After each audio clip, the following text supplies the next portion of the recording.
The moment you open the door to the cocoa tree, the smell of chocolate comes up to meet you. And coming up next on Talk of the Town, I'm going to take you inside to show you how the owner makes chocolate with love and laughter. Open that door again. I need to smell some of that stuff. From the News Channel 5 network in high definition, this is Talk of the Town.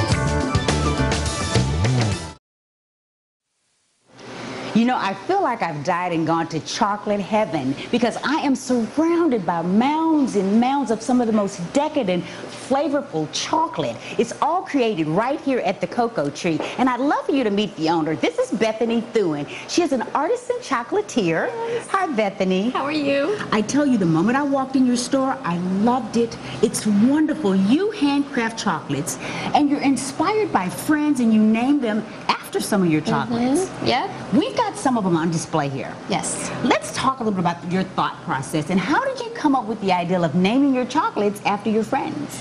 You know, it's just one of those organic things. I think that as an artisan, I know I have to bring myself into my art.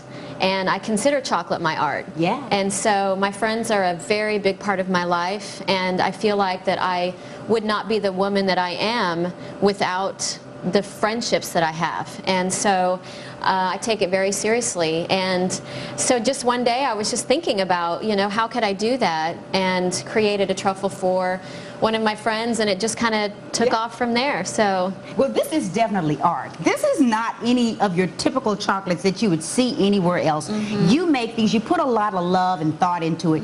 This one, it looks like it has a little bit of orange. It does, yep. That's orange zest on top, and chili pepper, coffee, raspberry.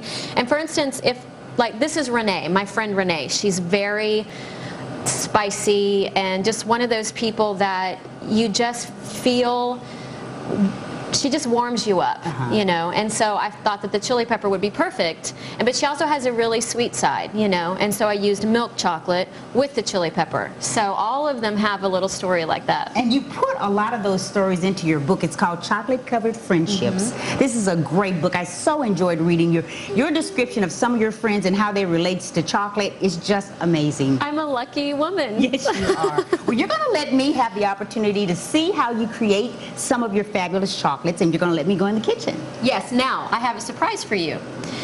I know. Okay. I had a phone call, and a friend of yours that thinks you're a remarkable woman thinks that you should have a truffle named for you. Really? Yes. And you know, it's very important to me that I know a person if I make a truffle. When I met you, I just knew how remarkable you were. So we created the Tawanda's truffle for you. Are you kidding me?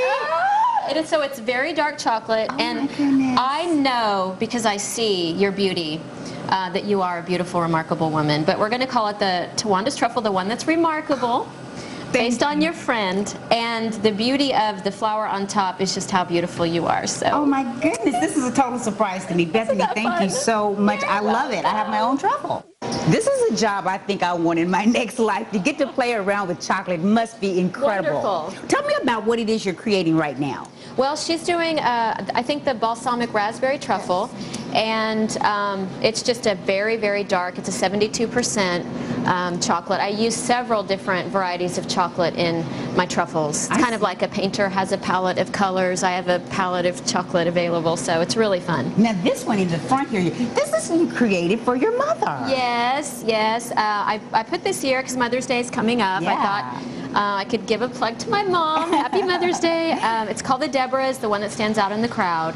And I just created it for her. She's such a beautiful woman and needed her own truffle. Well, what mother wouldn't want to get some great, delicious chocolates like you have here, and all created with love, with a lot of thought. A lot of people may remember that the cocoa tree was once in Franklin. Yes. You're now in Germantown on 5th Avenue, and you can find all the locations, I think, on your website, which is thecocotree.com. Yes. And this is a great place. It's a quaint, wonderful place to come have lunch, hang out with your girlfriends, eat chocolates, just enjoy the smell.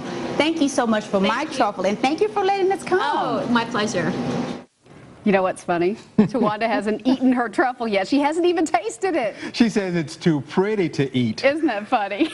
But what a lovely tribute to a lovely lady.